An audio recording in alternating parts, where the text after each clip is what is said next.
Mas assim, eu queria falar sobre, voltando na perspectiva, sobre o ceticismo, na sua visão. Você acha que o ceticismo, o ateísmo atual, é por quê? Quais são os motivos na sua visão assim? É porque a igreja não soube fazer o seu papel bem feito? Ou o que na sua visão?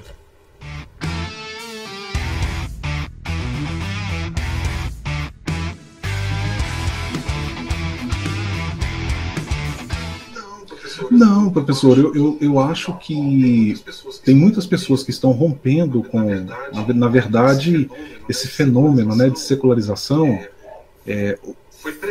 Foi previsto um movimento, até na filosofia, inclusive, que não se concretizou, né? A pós-modernidade está aí. Eu acho que a religião, ela hoje está tão forte quanto nunca, né? A gente vê uma explosão religiosa, a gente percebe uma redução da religião à esfera do privado. Tem muitas pessoas deixando a igreja, mas que preservam a sua espiritualidade no privado. É claro, eu tenho as minhas reservas em relação ao movimento dos desigrejados, professor Marcos. Eu acho que eu não estou naquela posição, professor, que diz assim: só é possível ser cristão estando vinculado a uma instituição. Não, essa não é a minha posição. Eu vejo muitos problemas no movimento evangélico, mas eu também vejo alguns problemas no fato de você não estar ligado, conectado a uma comunidade de fé. Eu tento olhar os dois movimentos e perceber as limitações nos dois movimentos. Então, eu não acho que dá para reduzir a avaliação desse fenômeno à falha do movimento evangélico. Eu acho que essa falha pode contribuir, porque tem muita gente também que se desencanta, né, se decepciona e se decepciona com Deus, né? Mas eu acho que não é a única explicação plausível. Eu vejo como possíveis explicações para isso, professor Marcos. A gente tem hoje fatores que contribuem para isso. Vou dar um exemplo: o ateísmo militante. Esse é perigoso. Eu conheço ateus, já trabalhei com ateus. Mas existe o ateu que não é o ateu. Ele é aquele ateu que ele está bem consigo mesmo. Bom, eu já conversei com pessoas assim: eu sou ateu, entendi e tal, conversa comigo que sou religioso numa boa, dialoga. Mas existe o ateísmo militante, tipo Richard Dawkins, né? Ele desqualifica a religião, agride e... É tóxico. É o fundamentalismo. Mas é uma forma de fundamentalismo. Mas para uma pessoa menos informada, professor Marcos, ele tem o seu encanto. Então, quando você ouve o Dawkins ali, ele oferece alguns argumentos que, para uma pessoa menos informada, tem menos conhecimento, tem menos criticidade, pode parecer atrativo. Vou dar um exemplo. Tem um documentário do Dawkins no YouTube, onde ele percorre algumas igrejas, algumas cerimônias. Ele participa de algumas cerimônias e eventos religiosos. E ele vai o tempo todo com aquela, para falar como você, né, com aquela toxicidade dele. Ele vai o tempo todo ali desqualificando. Aí tem um momento interessante no documentário, professor Márcio. Não sei se você já viu. Deus, um delírio, o vírus da fé. Então, o documentário traz o nome do livro: Deus, um delírio, o vírus da fé. Aí, ele vai numa igreja evangélica, lá nos Estados Unidos. Aí, no final do culto, ele entrevista o pastor. Aí, quando ele está conversando com o pastor, ele vai falar bem assim: pois é, ouvindo a sua pregação, eu me lembrei muito dos comícios de Nuremberg.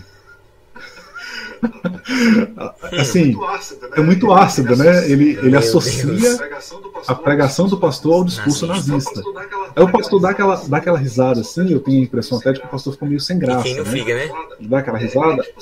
Aí tipo assim, num primeiro momento você ouve isso e você fala: nossa, o cara assim, teve uma sacada, associou ali, o pastor ficou sem graça, ele foi muito perspicaz e tal.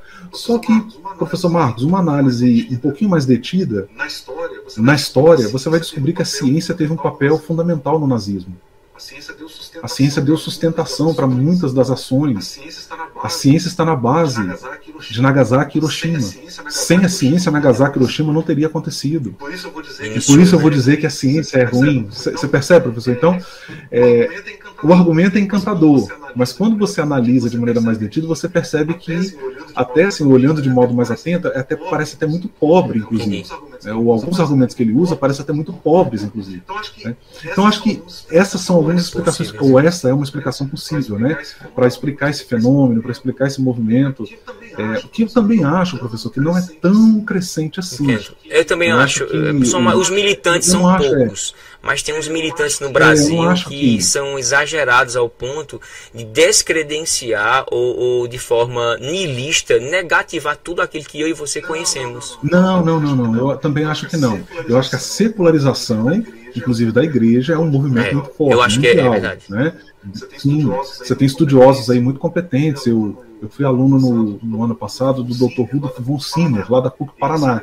Ele escreveu, tem artigo publicado sobre a questão da secularização. Ele analisa isso com muita profundidade.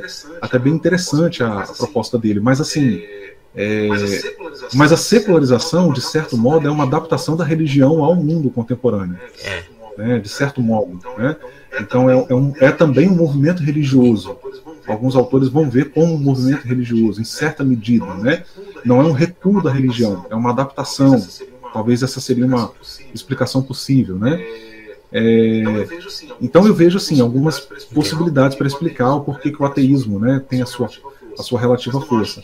Mas não acho que é um caso da igreja, geral, né? Não acho que é uma ameaça à religião. Não acho que seja. Irmão, na sua visão, o professor de teologia, o professor de seminário na área bíblica, o cristão acadêmico, ele ainda ora? Ele ainda acha importante o jejum? Ele busca os dons espirituais se ele for pentecostal? Ele chora na presença do Senhor, na sua visão? Ou ele busca somente, ou quase sempre, o conhecimento acadêmico? Eu sou viciado em conhecimento acadêmico, em exegese, em livros, tal, na sua visão. Essa pergunta